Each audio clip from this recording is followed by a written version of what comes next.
There have been these little, tiny little, almost microscopic spheres of metal found that are ferrous, which means that they will be attracted to a magnet, dispersed within the soil under a crop circle. Huh. And they don't know where this comes from. Wow. And it only happens in crop circles. It only happens in crop circles. So it's something that happens as the crop circle is being formed. It's not something that's there prior to the crop circle. That's correct. And yet, isn't it true also that the crop circles are usually near water or some type of aquifers or? It has been shown, a lot of the data that we're discussing here is pertinent to the southern England area. And it hasn't all been verified in the other countries where the formations appear. But yes, in southern England, there is an underground aquifer, is an underground reservoir that runs pretty much the southeastern part of the country. And if you look at a map of that aquifer and then you overlay it where the formations appear, the formations appear around the edges of that aquifer. So there does seem to be a relationship between underground water and where the formations appear, but nobody knows what that means. But it's one of the few tangible, regular pieces of information that we can sort of look at as a constant of sorts. Many of the things in the crop circle phenomena are irregular. Right. It's very interesting in terms of, it's almost as if the circle makers are almost deliberately trying to give us just enough to stay interested, but not enough to figure out what they're doing or how they're doing it. All right. So what's the theory on the crop circle makers? I mean, what are the, I know we could really go off at a that's the magic question. That's the magic question. Yeah. I mean, what are the common theories that are really subscribed by the majority of the people involved in the phenomena, in the research of the phenomena? Well, you know, I think one thing that's been ruled out is the natural phenomena. I think it's not man-made. Yeah, it's man-made or meteorological or, you know, gravitational or something that's an organic, non-manipulated process. It's pretty much agreed that something is making these things. And of course, therein lies the difficulty. There's the entire aspect of the world who just can't get outside the box and just insists that it must be some form of human activity. Now, the statistics and the information, as soon as you get, you know, this far into the data, you can see that doesn't hold any water. And most people don't. The one thing about crop circles is that there's not a lot of information available about them. Thus, you know, making my film. Well, what are the main reasons why they're ruled out as hoaxes? I suppose there can be like one or two that have been perpetrated, so to speak. But what are the main reasons why it's really impossible that they could be man-made? The way in which they appear, which is with no sign of human involvement, no sound. There's no mistakes. No footprints. No footprints. Well, yeah, no sign of human presence. No errors. The sheer number. You know, there have been almost 6,000 reported formations, and we're now being able to estimate perhaps an equal amount that have never been reported. Since the 60s, right? Really since they've been studied and archived since the early 1980s. Oh, I see. Okay. Yeah. So they've been happening, I think, that going back to the original. There are reports that go back. Corn circles, they were called? Yeah, and there are reports that go back actually to the 1920s at this point. Ah, okay. From farmers and their fathers and grandfathers. Those were mostly simple circular formations. Right, corn circles, I think they called them. Yeah, yeah, and in Britain, of course, corn refers to wheat and barley and any kind of grain crop. I didn't know that. Yeah, yeah, and since the early 1980s is where this consistent progression of complexity has occurred.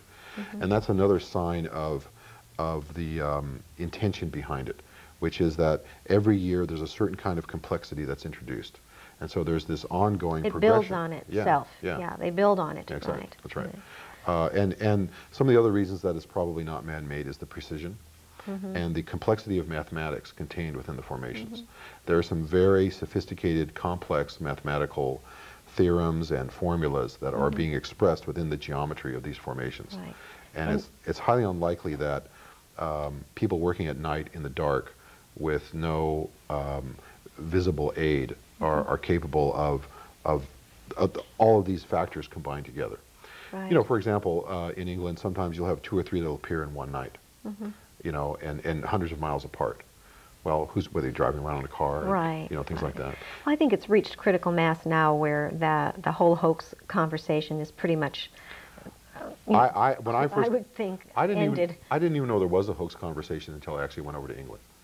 and it never even, it doesn't make it over here, I think, in the same way that it occurs over there. And as soon as I got there, I realized that it was a bone of contention in that environment.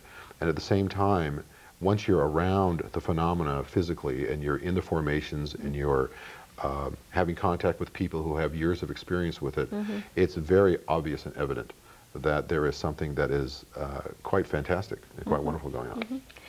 There's so many questions I want to ask you. I don't even know where to begin. Let's look at the sacred geometry piece, because that's been a theme for this series of the paradigm shift.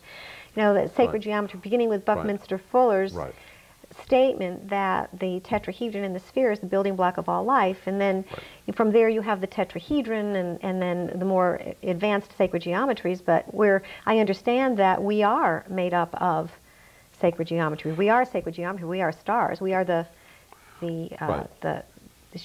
shapes that have shown up in the crop circles themselves, like the pentagram, for example. Yeah, all living things have a relationship to geometry in one form or another, whether it's the rate of growth or the proportions expressed within, you know, the proportions of a stem to a you know, the proportions of different parts of a plant, the proportions of our fingers to our hands, and our arms to our, you know, torsos and things like that. That's the gold. Isn't that the golden mean? It's the golden mean. Right. Yeah, it's the golden mean proportion. Ratio. Right. That's correct. Yeah. And the crop circles consistently display a variety of these elements of sacred geometry.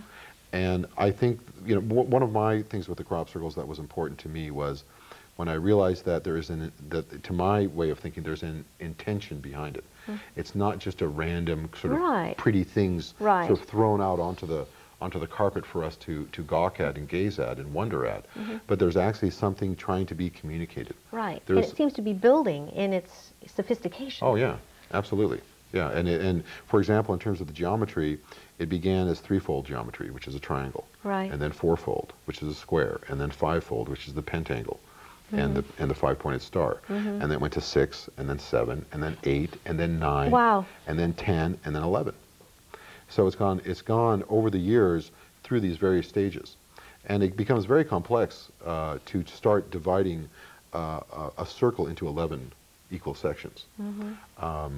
What is that called? That sacred geometric form? I don't know. I know they're all isosahedron and dodecahedrons and like that. Yeah. But I think that the fact that this kind of geometry is included in the design shows an intention. And I think it also shows an attempt to utilize something that is a universal form, which is mathematics. Right. And a form of mathematics, a type of mathematics that relates to the building blocks of cosmology and the building blocks of the entire universe. Right. So it's a very powerful statement in that regard. And, it is a powerful statement. And at the same time, incredibly simple. It's a very simple statement.